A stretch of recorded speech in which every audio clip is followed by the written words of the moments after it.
desde hace muchos años. Pero de repente vienen cambios, diría como mutaciones o cambios sustanciales tecnológicos que transforman totalmente a la sociedad. El primer cambio fue cuando pasó de agrícola a industrial, que es lo que le llaman las olas Toffler, y se volvió una sociedad industrial hace 200, 250 años. Y esta sociedad tecnológica, que probablemente se haya iniciado después de la Segunda Guerra Mundial, viene en una expansión explosiva en que cada vez aumenta más y más y más. Y si nos ponemos a ver que hace 500 años o 1000 años los habitantes eran pocos, eran mucho menos, y los que sabían leer quizás fueran el 5% de la población, quiere decir que las aportaciones venían de un número muy reducido de personas, aunque fueron extraordinarias, como la Edad de Oro griega o el Renacimiento, etcétera, etcétera. Y bueno, eso que en su momento transformó a la sociedad y a los países con la revolución industrial, que se acelera más en el siglo XX, viene después con la revolución tecnológica del siglo XXI, del XX también, perdón, las telecomunicaciones, la computación, otra revolución que transforma de nuevo las sociedades. ¿Y qué es lo que pasa en todas estas evoluciones? Bueno, que conforme la tecnología facilita o mejora la forma de vida al producirse mucho más rápido, mucho más fácil, a menor costo, y una creación de riqueza mayor, más rápida, que nos ha permitido pasar de 100 millones de habitantes hace unos cuantos miles de años a los 7.000 millones que somos hoy. Y nos ha pasado también, y lo estamos viendo con la Khan Academy, que es otro gran paso dentro de este nuevo cambio tecnológico y civilizatorio, el que ahora de los 7.000 millones de habitantes, pues ya 6.000 tienen acceso, no 6.000 tienen acceso a telefonía móvil, ya hay 6.000 con teléfonos móviles, o sí, ya hay varios miles de millones comunicados. Y el gran esfuerzo que se está haciendo en todos los países, nosotros estamos participando con Naciones Unidas desde hace varios años, es el acceso universal a la banda ancha, el acceso universal a Internet y a todo lo que esto ofrece de una manera inclusive gratuita, como se presenta en este caso. Y por supuesto que la única forma de que los 7.000 millones de personas puedan educarse tiene que ser con el uso de tecnología. Sal fue muy amable diciendo que se complementa mucho con los estudios educativos cuando preguntamos sobre los maestros, pero hay que reconocer que un gran número de personas no tiene acceso a las aulas, no tiene acceso a los maestros, y va a encontrar en este tipo de cursos y en este tipo de proyectos la posibilidad de educarse, de capacitarse, de aprender. Entonces tenemos ya esa transformación que significa que en un principio la población, básicamente el mayor número de personas, se dedicaba a producir bienes primarios, principalmente alimentos. Después, en la sociedad industrial, bienes manufacturados, y en la actualidad la mayoría de la población se dedica a los servicios. Ya no se ocupan muchas personas en el campo o en la producción agropecuaria y en el sector primario, ni tampoco en la manufactura. Ahora, con las máquinas rápidas, la forma de manejarlas con las computadoras, la robótica, y rápidas y anchas y grandes, el trabajo de manufactura y en la producción primaria se ha reducido a nivel de la población, y la mayoría de las personas están empleadas ya en los servicios. Yo diría que en Estados Unidos probablemente solo quizás un 15% esté ya dedicada a las manufacturas y al sector primario. Y así se llama: primario, secundario, terciario, sociedad agrícola, industrial y de servicios. O sea, la sociedad actual ya es de servicios, es una sociedad que es fundamental el conocimiento, la educación, etc. Cuando nos ponemos a pensar, bueno, ¿y cuáles son los factores básicos? ¿Y qué es lo que está pasando? y vemos los problemas que están pasando en Europa y que están pasando en prácticamente todos los países desarrollados, es que conforme hay más tecnología y hay mayor productividad y progreso, menos se necesita que las personas trabajen en la actividad que están desarrollando. Y entonces existe un desplazamiento, por lo que el problema del empleo o del desempleo se vuelve uno de los grandes problemas. Yo, tratando de simplificar, diría que hoy los principales problemas a los que hay que enfocarse son educación y empleo. Claro, cada uno de ellos implica muchas cosas. Educación de calidad, en una sociedad del conocimiento, en una sociedad en la que la tecnología va avanzando tanto, en una sociedad que permite, lo vimos ahorita con la Khan Academy, que permite acceder a la educación de calidad, y de acuerdo con nuestra vocación o con nuestro interés, de manera gratuita o económica, en condiciones muy favorables, y que tiene uno acceso a la información y al conocimiento. Ya no necesita uno consultar la enciclopedia, ya necesita uno ir a esas bibliotecas que había antes, ahora lo puede uno consultar en internet, en el teléfono móvil, en la tablet, en la computadora. Por eso hemos hablado y hemos buscado hacer las aulas digitales y las bibliotecas digitales en las que se tenga acceso a navegación. Si se recuerda, bueno, algunos de los primeros becarios se recordarán que eso hicimos en Chimalistac, hacer una biblioteca digital en donde se pudiera navegar. Esto habrá sido hace unos 10 años o algo por el estilo. Bueno, educación de calidad. Y lo que hemos buscado nosotros, aparte del programa de la Khan Academy, vimos también cuando estuvimos allá con John Doerr, con CERA, que es, creo que ya se me fue el nombre, con CERA. Bueno, es para educación superior. Pero lo que nos preocupaba más a nosotros, aparte de la educación académica, como la que trae la Khan Academy básica, y media superior y superior, es la capacitación vocacional, la capacitación para el trabajo, la educación para el trabajo, el entrenamiento para el trabajo, que es otra de las áreas en la que nos vamos a ocupar. Entonces, uno de los primeros problemas y muy importantes, o más importantes, es la educación. Y visto de otro lado, el empleo es la otra parte fundamental de las economías modernas. Y es la otra parte fundamental porque, dada la gran tecnología y productividad que los nuevos equipos y la innovación van provocando en la competencia y la globalización tan importante que está ocurriendo en todos los sectores económicos, está implicando que mucha gente quede desplazada de sus empleos, que en donde antes se necesitaban 10 personas, a lo mejor se necesitan 5. Y esto ha sido además en los últimos 80 años muy importante, quizás en los últimos 100 años. Recordarán cuando ven algunas películas que antes las personas, desgraciadamente, en las fábricas tenían que trabajar 72 horas y luego los programas de trabajo eran de 60 horas. Fue un gran triunfo avanzar a las 48 horas. La semana inglesa era un lujo de 40 horas y se ha venido reduciendo el número de horas que trabajan.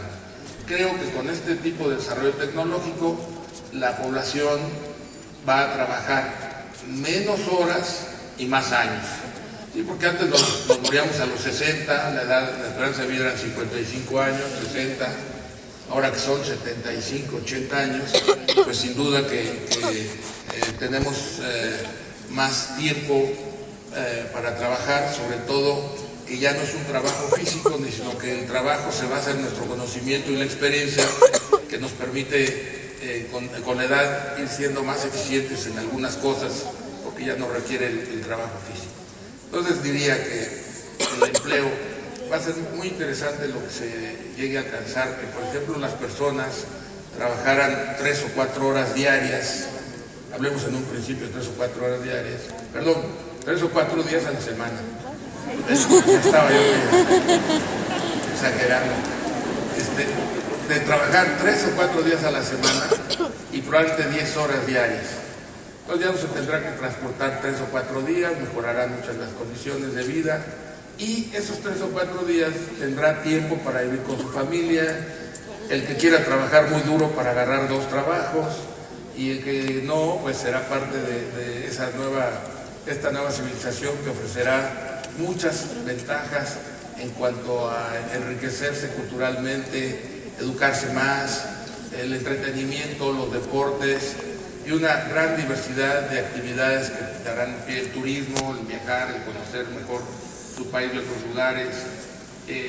Por supuesto, la vida familiar y con los amigos será muy importante también. Entonces eso llevará a que se trabajen, yo creo, menos días y además se propuso ya hace muchos años, se hizo una propuesta un poco adelantada, pero yo creo que hoy se empezará a dar menos días y más años. Con esto se evitan varios problemas. El problema de los fondos de retiro, que son, no son financiables, porque la gente se retira a los 60 años y vive otros 25 y ya los fondos de pensión no son suficientes para ellos. También se preocupa que si se retiran más tarde no van a abrir nuevas fuentes de empleo, pues si van a trabajar 3 días en lugar de 5, pues por supuesto que se multiplican las fuentes de empleo, o 6. El chiste de esta nueva civilización es que las maquinarias trabajen mucho, que los equipos y máquinas trabajen, si es posible, 24 horas, que las fábricas trabajen 24 horas, que haya servicio 24 horas de todo, y que sean las personas las que tengan poco tiempo. De manera que estamos viendo esta civilización en la que el trabajo físico va a ser menor, el conocimiento va a ser muy importante, porque va a permitirnos además, si estamos bien preparados, hacer una buena oferta a varios empleos. Ya no solamente sabemos trabajar en la cocina de un restaurante, sabemos hacer ya múltiples trabajos y nos será más fácil conseguir empleos.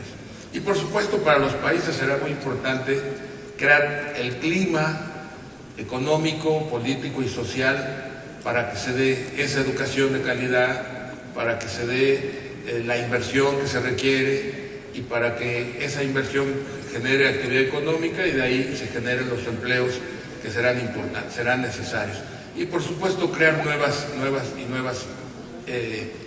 actividades en las que se generan los nuevos empleos. Es posible, si nos ponemos a pensar en 5 o 10 años, bueno, pues cuáles serán las actividades en donde va a haber más empleos, en donde va a haber más empleos que los que se ofrecen hoy, en donde se van a generar esas nuevas fuentes de trabajo. Pues sin duda será en la tecnología de la información, sin duda será en todo este tipo de actividades de informática y esta parte de la tecnología. Será también en la educación, será también en la salud, el cuidado de la salud, y será también en el turismo, será también en el entretenimiento y por supuesto en tanto que hay tantos miles de millones de personas en el mundo todavía marginadas de la modernidad, viviendo a niveles de autoconsumo, habrá que incorporarlas, como está ocurriendo ya en muchos países, a la modernidad, incorporarlas a la economía, incorporarlas al mercado, por supuesto a la educación y incorporarlas también al trabajo moderno. Y ese tipo de situación también va a haber una gran demanda de bienes agropecuarios y de muchos otros elementos. Ahora, lo que nos da gusto es que México y América Latina esté ya en un nivel de ingreso per cápita de alrededor de $10,000, en el que conforme podamos crecer al 4 o 5%, 10 o 15 años, llegaremos a más de $15,000 y de alguna forma habremos roto la barrera del subdesarrollo. Y por supuesto, anoto que antes la pobreza era un problema social, ético, de justicia social, muy importante. Ahora también es un problema económico, es un problema técnico, es un problema de necesidad económica, combatirla e incorporar a esa parte de la población a la educación, al conocimiento y al trabajo y a la economía moderna. Bueno, aquí está, me da mucho gusto, un muy querido amigo que es el presidente Felipe González de España. Él logró...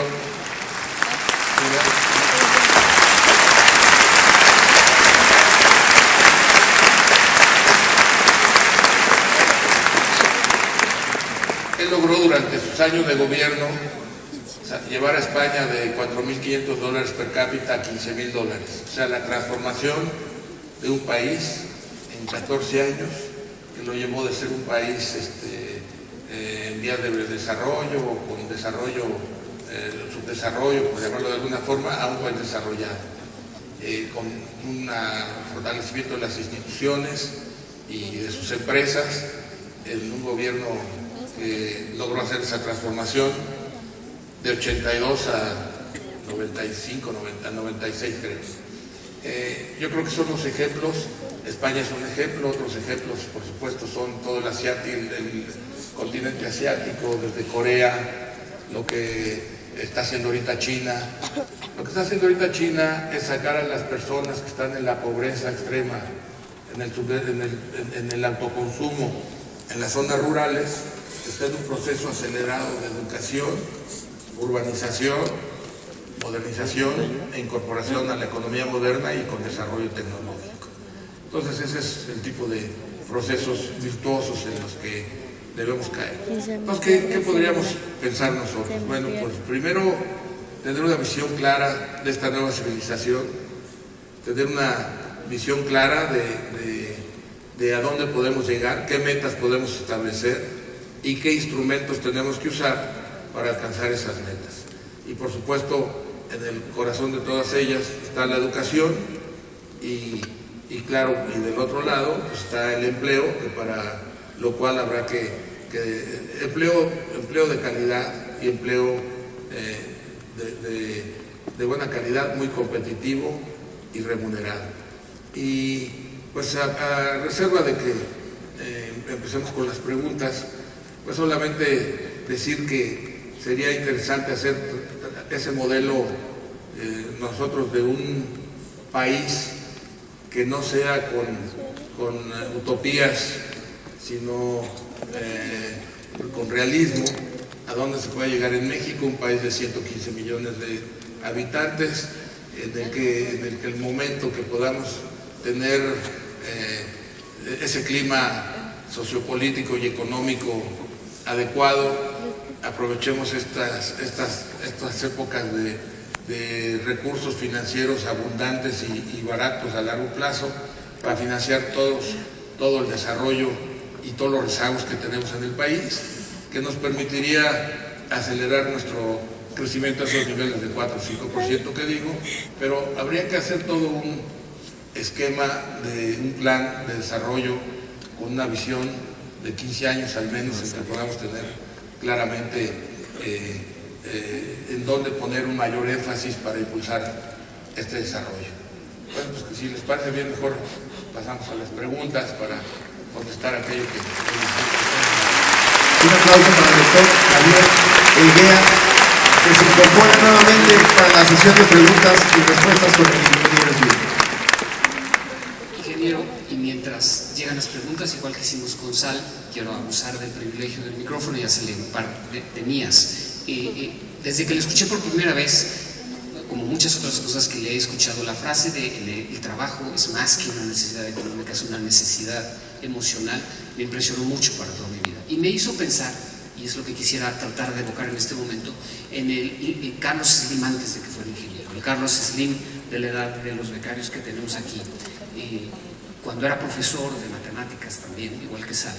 ¿Cuál es la motivación? ¿Qué fue lo que le creó esa esperanza que ha creado un grupo del tamaño que ha creado, una fundación que hace la labor que hace? ¿Qué fue lo que lo motivó a esta edad a ver hacia el futuro con esperanza, con fuerza? Bueno, hablaba de que el trabajo, más allá de ser una responsabilidad social, es una necesidad emocional. Yo creo que el no trabajar, el no tener nada que hacer, el no saber por dónde andar, es el vivir sin rumbo. Y el vivir sin rumbo creo que no lleva a ningún lado, por supuesto, sin rumbo. Creo que además las gentes que tenemos algún privilegio, ya sea porque nos educamos, porque tenemos una profesión, porque tenemos alguna actividad que tiene efectos de las otras personas, pues tiene una obligación, tiene una responsabilidad y un compromiso. Y eso es lo que yo creo que tenemos que tener todos. Y esa responsabilidad y ese compromiso es importante que no nos enajene, que no nos haga pensar obsesivamente, que tenemos que estar 24 horas pensando en esos proyectos, en esa actividad, sino que con ese rumbo, con esa definición, podamos desarrollar nuestra vida personal, emocional, familiar, tener a nuestra familia, tener a nuestros amigos, que alguna vez algunos pensaban que se oponían al éxito profesional, que se oponían al trabajo eficiente, y al revés, yo creo que son un gran sustento de la actividad. Entonces yo lo único que pienso es que cuando tienes una vocación y te dedicas a ella con cierto sentido y tratando de ser siempre curioso, innovando, buscando ser flexible, aprender, siempre seguimos aprendiendo, y yo creo que eso es importante para todos. Gracias. Uno de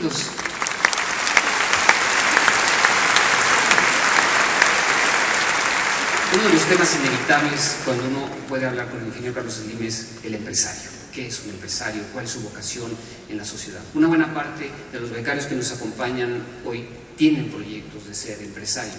Y una de las frases que también me han marcado para siempre fue escucharlo decir que el empresario es un administrador de la riqueza social. ¿Puede elaborar un poco sobre esa frase? Bueno, yo creo que somos un administrador temporal, pues nos vamos sin nada, no nos llevamos nada, o sea que estamos administrando los recursos económicos, financieros, humanos y materiales, y que tenemos esa responsabilidad y ese compromiso durante años, muchas veces durante toda nuestra vida. Y muchas veces, a pesar de que esa es la vocación, de que tenemos una gran experiencia, de que llevamos muchos años trabajando en esas actividades, si nos damos cuenta, en las empresas del Estado, en cualquier lugar del mundo, o los políticos mismos, tienen esa responsabilidad aún mayor, con mayores recursos humanos y mayores recursos sociales. Pero creo además también, pero ya separado de ello, que tenemos más allá de la actividad empresarial, por lo que la actividad empresarial significa de conocimiento, manejo de recursos, tener un grupo grande de personas trabajando, etcétera, etcétera. Nosotros tenemos que abocarnos porque tenemos de alguna forma la experiencia, creo, y la capacidad para resolver problemas sociales o para colaborar en la solución de problemas sociales. Por lo que creo que tenemos que ir más allá de nuestra actividad empresarial, porque esa misma experiencia y conocimiento se puede aplicar a otros problemas de otra índole importantes para los países. Es americano, es pero no es es como primer plano porque no es primer. Marisol Gómez de la Universidad Panamericana de Aguascalientes le pregunta al ingeniero Slim: ¿qué programa de sus fundaciones le ha dado mayor satisfacción? Yo creo que sí. Bueno, es una pregunta buena, pero a lo mejor voy a contestar demasiado rápido. Pero yo creo que sin duda la educativa. La educación.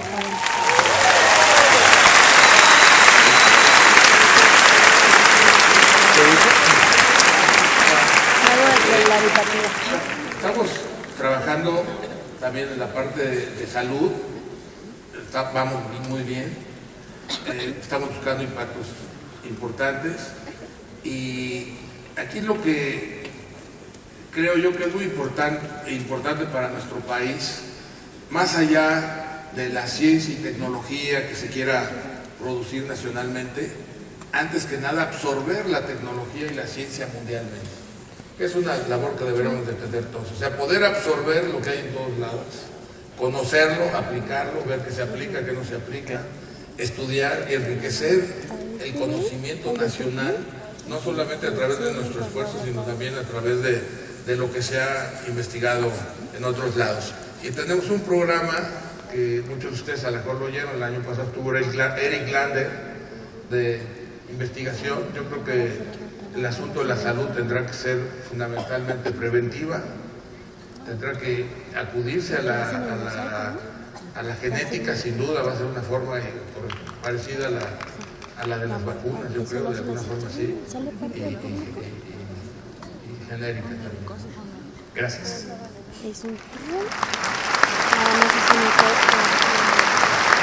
Andrea Íñiguez Carvajal, de la Universidad de la Mar de Guadalajara, le pregunta, ¿qué importancia tiene su familia? ¿Qué importancia tiene su familia? ¿O de qué manera contribuye en el proyecto de expansión y de crecimiento? La familia es lo más importante, lo he dicho muchas veces, y sin duda para mí lo ha sido. Yo lo que aprendí, aunque mi padre murió cuando yo era muy joven, pues mucho de lo que aprendí y de lo que sé y lo que pienso lo tengo de él y de mi mamá. Entonces, desde mis padres a mi familia, mis hijos, mis sobrinos, hermanos, etcétera, y amigos. Sin duda es la parte fundamental de mi vida. Y esa es la pregunta, ¿no?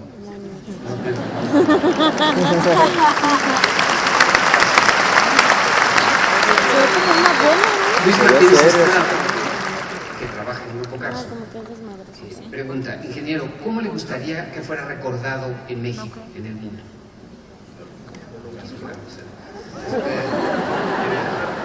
Se me olvidó decir de mis nietos, ya son 20 y estamos esperando el 21.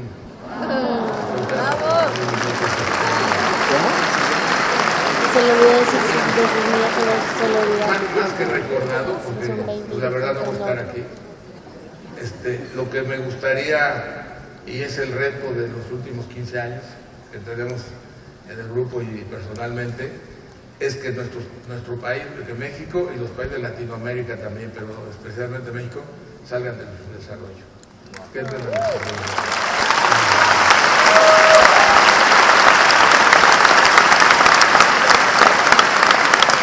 de la Universidad del Bajío le pregunta, ¿qué necesitamos hacer los jóvenes, además de estudiar, para hacer un México?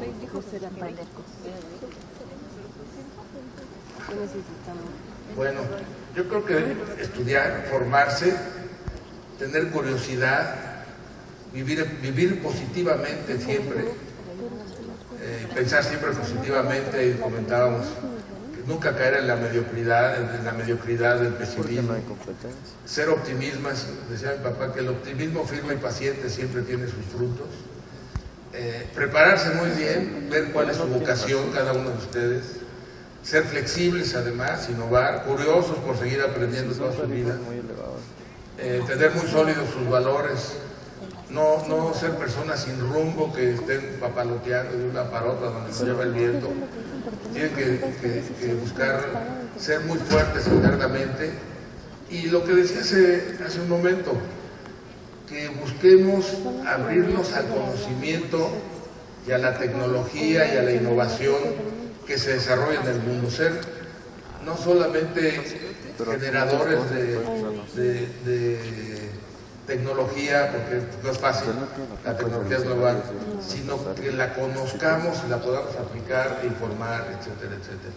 Y no desanimarse porque encuentran problemas. Los problemas en el camino los tienen que hacer más fuertes, más sólidos, que puedan entrar con más ganas a las cosas. Yo estaba pensando, no sé si ayer o hoy en la mañana, ¿qué pasaría? Lo comentaba hace un rato con los amigos.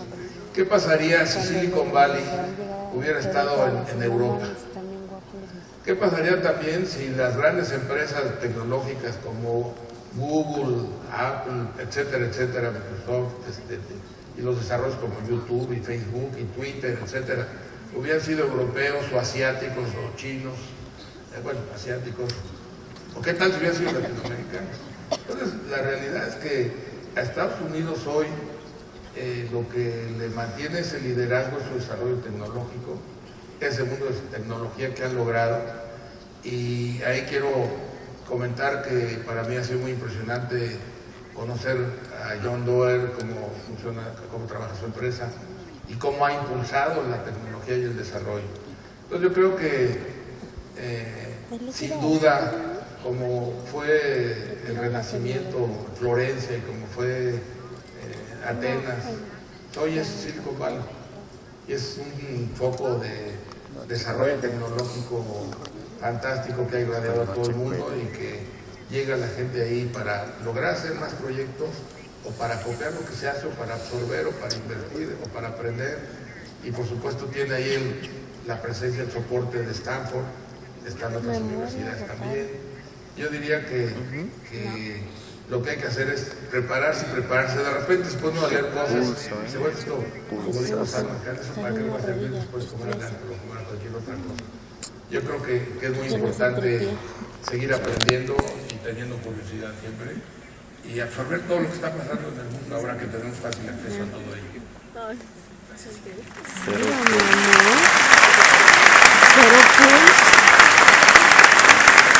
Cero punto, ¿eh? Sí, amor, hay veces hacer una pregunta complicada, específica, desde la Universidad de Veracruz, y le pregunta: ¿cuál es su opinión sobre la reacción por parte de los maestros del país a la reforma educativa?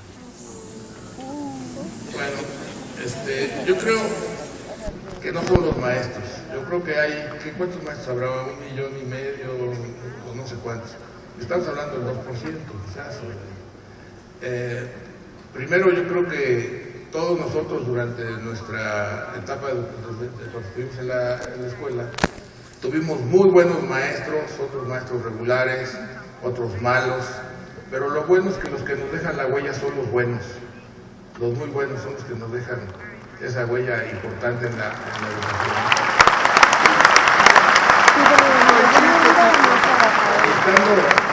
La gran mayoría de maestros, pues no, cuando no están en las calles.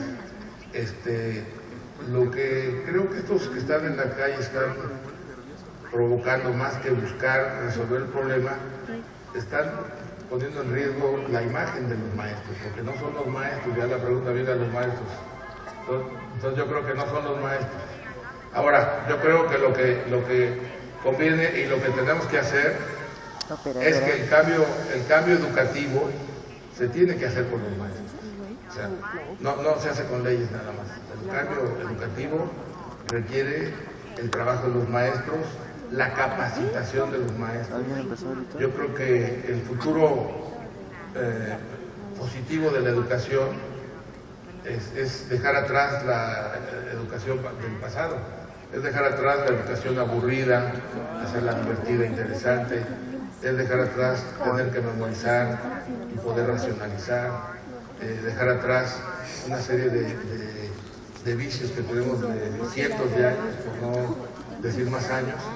Ya acá estuvo comenzando algunos de ellos, y para mí que lo que se requiere es transformar la educación, lo que se quiere es modernizar la educación, lo que se quiere es tener una gran educación de calidad, entrar a la educación digital, a la cultura digital, y yo creo que para ello, como lo señaló también Kant, hay que hacerlo con los maestros. Y hay que buscar dentro de las leyes secundarias, o no sé de qué forma, programas intensivos, programas importantes de capacitación y de modernización para que la educación se transforme y se tendrá que hacer siempre con los maestros.